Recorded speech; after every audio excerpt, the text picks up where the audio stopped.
Look at these photos. Do they feel familiar? Maybe they remind you of a childhood you had, or a childhood you wish you had. You can almost hear the lawnmower, smell the sunscreen, feel the heat coming off the asphalt. Every single one of these memories is fake. They were generated by an AI in seconds, just before I recorded this. They are perfectly crafted lies, built to trigger nostalgia for a past that never existed. And this is not rare. This is happening millions of times a day. We're not just creating the future anymore, we're quietly overriding the past. In this video, I'll show you how the internet is filling up with synthetic people, synthetic memories, and synthetic history. And later, I'll show you one uncomfortable reason this might break not just our reality, but AI itself. Stay with me now. You may have heard of the dead internet theory. The idea that most of what you see online isn't human anymore. Bots talking to bots, bots arguing with bots, bots selling to bots.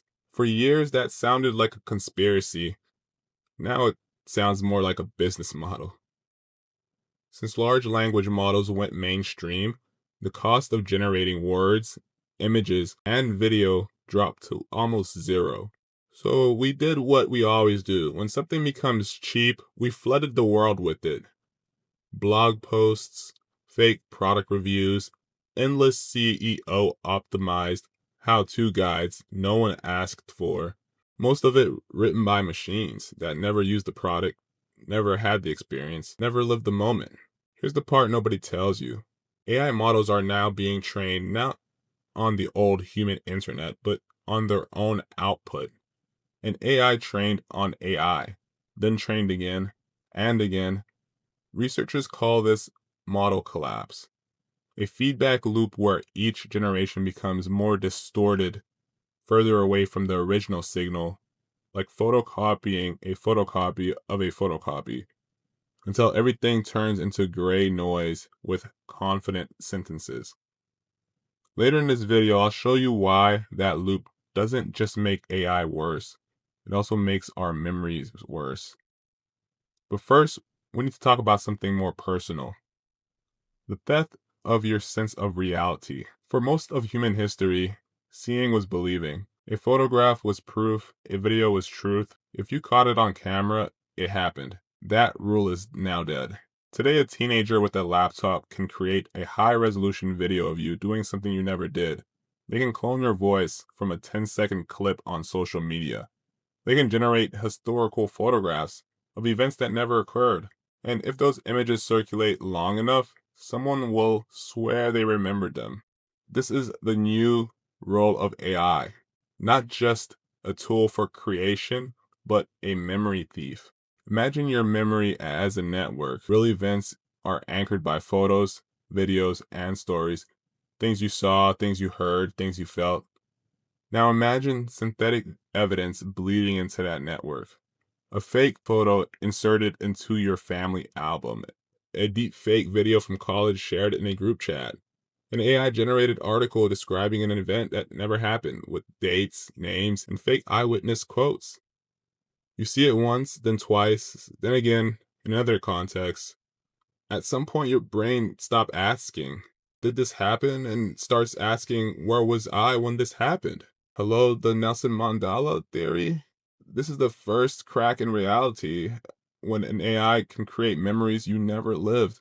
Earlier, I promised to show you how this could break AI itself. We're almost there, but to understand the full damage, we need to zoom out. What happens when everyone's reality stops lining up? Modern society runs on a fragile resource. Not oil, not gold, not data, but trust. Trust that a real photo is real. Trust that a quote is accurate. Trust that a news report is based on something that actually happened. What happens when you fake it, all of it? In a trial, video evidence used to be a smoking gun. Now it's just another exhibit in a technical debate between AI forensic experts. Is this frame compressed? Is that a generative artifact?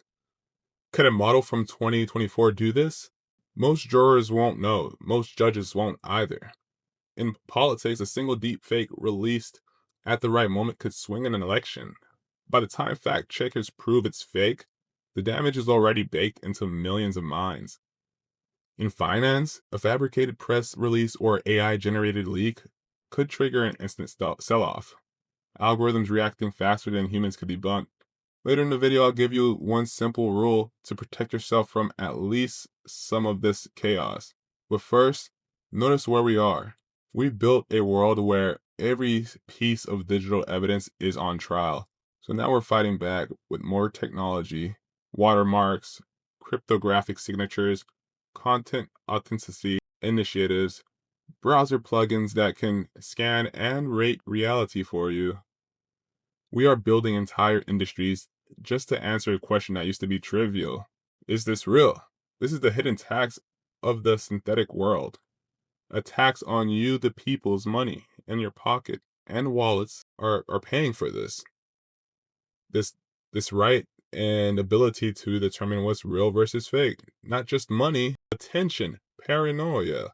We move from a world of quiet trust to a world of constant verification. And while all this is happening, another quiet shift is underway. Remember model collapse? AI systems trained on their own output over and over again. Imagine that, but applied to human belief. We share AI generated content. We react to it. We argue with it.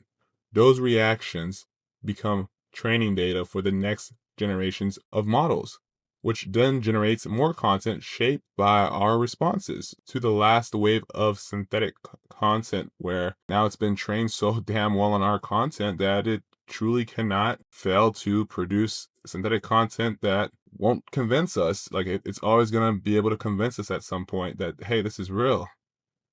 Because it's been trained on us pointing out that, no, this is AI generated. So then they feed it and then it gets better.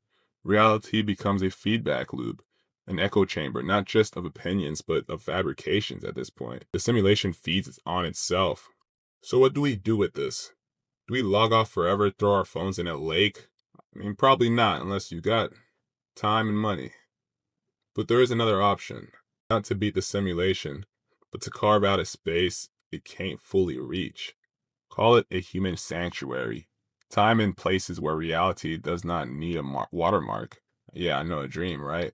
A walk where nothing is recorded, a conversation that isn't clipped and uploaded, a memory that lives only in the people who are there. You're not doing a Zoom call and then get that video is being recorded nonsense because somebody's using an AI transcript bot to, compile your 1 hour meeting into a TLDR, too long didn't read summary piece that they can read in a couple seconds. Because, they're obviously not paying attention on that Zoom call. So, there's a twist here. In a world full of perfect digital fakes, the most valuable things will be the ones that can't be copied. That's the key. The shaky handheld video, the bad lighting, the crack in someone's voice when they say something that actually matters. It will be interesting to see the AI pivot to capture that. So write something down on paper. And while you do that, watch the ink bleed into the fibers. No AI can undo that. No model can version control it. It exists because you made it in the physical world. Here's the rule I promised you earlier.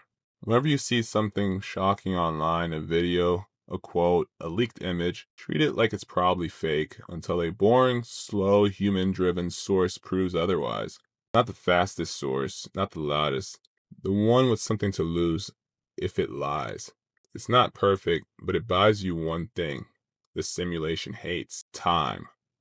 Time to think, time to verify, and time to ask, who really benefits if I believe this? Listen, folks, the simulation is here, right? All that 1984 stuff and those AI robots, iRobot, Will Smith and all that we've watched, it's here. It's knocking on our doors. So this is not a sci-fi machine, but as a slow erosion of the line between what happened and what was generated. We can't stop the tide of synthetic content, but we can choose which memories we let it touch. In a world of infinite perfect copies, the most precious thing left might be the flaw, the smudge, the awkward pause, the proof that a human was there.